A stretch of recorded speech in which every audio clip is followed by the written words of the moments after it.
تقریباً ایسے 50 مدرسے ہیں جو ہائی سیکنڈری لیول تک کام کر رہے ہیں. بہت سارے ایسے مدرسے ہیں جہاں ہاسٹل بھی بنے ہوئے ہیں اور بڑا اچھا کام راجستھان میں مدرسوں کے لیے ہو رہا ہے.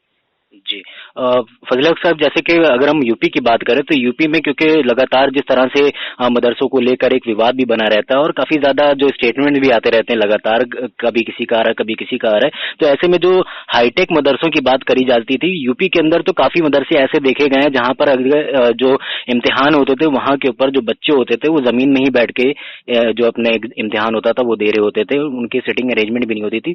تو کس طرح سے آپ دیکھتے ہیں کہ راجستھان میں بھی اسی طرح کی جو حالات ہیں وہ ایسے ہی ہیں کہ جو مدرسے کے جو بچے ہوتے ہیں وہ زمین میں ہی بیٹھ کے ایگزامز دیتے ہیں، اپنا امتحان دیتے ہیں اور لگاتار ہائی ٹیک ہونے کی بات کری جا رہی ہے؟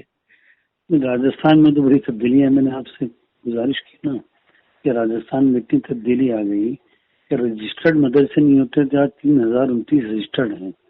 6119 سے زیادہ میرے دور میں پیرا ٹیچرس یعنی اردو شکشا سیوکوں کی بھرتی ہوئی اور تقریباً 150 سے زیادہ ماڈل مدرسے ہیں جہاں باقاعدہ دری پٹی فرش، اور اب تو گورنمنٹ نے اتنی سہولت دے دی کہ بچوں کو باقاعدہ ان کے لیے بینچز کا انتظام کیا ہے جہاں کرسی پہ بیٹھ کر بچے اپنی تعلیم حاصل کر رہے ہیں. تو مدرسوں کو اچھا بنانے کی کوشش گورنمنٹ کی ہے، مگر شرط یہ ہے کہ ہماری قوم کے لوگ بھی اس میں دلچسپی لیں. گورنمنٹ پہ نربھر نہیں رہیں، لوگ بھی جو جن کو خدا نے نوازا ہے دولت سے، جنہیں ہم باماشا کہتے ہیں ہندی میں، وہ لوگ بڑھ کر اچھلے. ہم نے اس دور میں بھی لوگوں کو توجہ دلائی اور ایسے مدرسوں کی تعمیر کرائی. ایک عالم دین کے لحاظ سے بھی توجہ دی، لوگوں نے ہماری بات پر اپیل کو سنا اور مدرسوں کو راجستھان میں بہت ترقی ہوئی. میں سمجھتا ہوں کہ ہم نے تو یو پی سے سیکھا ہے، یو پی کے مدرسوں کو سے ہم نے سبق حاصل کیا ہے. تو جب راجستھان ترقی پر گیا ہے تو یو پی کو تو اور بڑھ کر مدرسوں کو ترقی پر پہنچانا چاہیے. جی صاحب، لگاتار ایک بات کہی جاتی ہے کہ مدرسوں میں جو پڑھنے والے بچے ہوتے ہیں ان کے اندر دیش بھکتی کا جو جذبہ ہوتا ہے وہ نہیں ہوتا ہے. ان کو بچپن سے ہی ایسی تعلیم دی جاتی ہے کہ وہ دیش سے جو ہے جدا جدا سے رہتے ہیں. لگاتار اس طرح کی باتیں آتی ہیں، یہاں تک کہ مدرسوں کو تو آتنکواد سے بھی جوڑ دیا جاتا ہے. آپ اس کے اوپر اپنا کیا بات کہیں گے؟ ایسا ہے کہ ایسا کچھ نہیں ہے. اب سارے جہاں سے اچھا ہندوستان ہمارا، وطن سے محبت کی تعلیم کا سبق مدرسوں میں سکھایا جاتا ہے. مدرسوں میں تعلیم دی جاتی ہے کہ اپنے وطن سے محبت رکھو، یہ ایمان کا آدھا حصہ ہے. جو شکشا ایک سماج کا آدمی دوسرے اسکول میں جا کے نہیں حاصل کر سکتا وطن کی محبت کی، اس سے کئی گنا زیادہ مدرسوں میں سکھایا جاتا ہے. ملک کی آزادی میں علماؤں کی کیا خدمات رہی مدرسوں میں سکھایا جاتا ہے. 15 اگست 26 جنوری کو جو ہمارے راشٹریہ فنکشن ہیں، جھنڈا دھوج کا پروگرام ہے، وہ بہت شان و شوکت سے مدرسوں میں ہوتے ہیں. مدرسوں میں وہ سب ترانے گائے جاتے ہیں. اب اس سے بڑھ کر دیش بھکتی کا امتحان مدرسوں سے اور کی لیا جائے گا. صرف فرق یہ ہے کہ مدرسوں کی اپنی ایک لباس ہے، بچوں کا کرتا پاجامہ آسان، جو غریب بچے ہیں ان کو اچھی ڈریس مہیا نہیں ہے. ایسے مدرسے بھی ہمارے راجستھان میں ہیں جہاں لوگوں نے مدد کی تو ہم نے ان کو ماڈرن لحاظ سے ان کی ڈریس بھی بنائی، کرسیاں بھی لگائیں اور ہائی ٹیک کیا، ان کو اس کی تصویر بدلی. ایسا نہیں ہے، اگر گورنمنٹ سہایتا دے گی تو مدرسوں کی تصویر بدلے گی. چونکہ غربت میں، قریبی ماحول میں جو قوم اقلیت اپنے مدرسوں کو تعلیم میں آگے بڑھا سکتی ہے، اس طرح سے وہ کام الحمدللہ کیا جا رہا ہے. اگر سینٹرل گورنمنٹ کی بھی توجہ ہوئی تو اسٹیٹ اور سینٹر مل کر میں سمجھتا ہوں کہ مدرسوں کو ایک اچھے مدرسے بنائیں گے اور ہماری قوم کے لوگ شکشا حاصل کر کے جہاں سماج کا بھلا کریں گے اس ملک کو بھی بھلا کریں گے. جی صاحب، اگر دیکھیں تو جیسے کہ ابھی کورونا کال چل رہا ہے، لگاتار جو کورونا کے جو معاملے ہیں سامنے آتے جا رہے ہیں، جس کے چلتے جو ہے پورا دیش بھر میں لاک ڈاؤن ہے اور جو اسکول ہیں مدرسے ہیں سبھی کو پوری طرح سے بند رکھا گیا ہے. حالانکہ اسکولوں میں اب جو دیکھا جا رہا ہے کہ آن لائن جو اسٹڈی ہے وہ شروع کر دی گئی ہے. تو آپ کو کیا لگتا ہے کہ یہ جو مدرسے کے بچے ہیں ان کے لیے بھی آن لائن اسٹڈی کر دینا چاہیے؟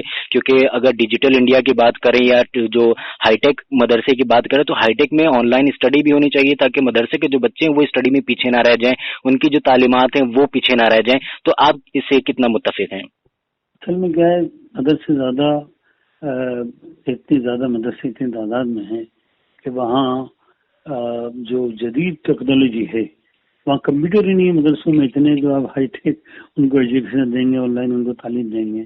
ہاں، جہاں ماڈل مدرسے ہیں، جہاں تعلیم کا اچھا نظام ہے، میں سمجھتا ہوں کہ ان کو جوڑ کے وہاں یہ تعلیم دی جا سکتی ہے. اور جہاں چھوٹے مدرسے ہیں وہاں پڑھنے کے لیے 15 سے 20 بچے آتے ہیں تو ظاہر ہے کہ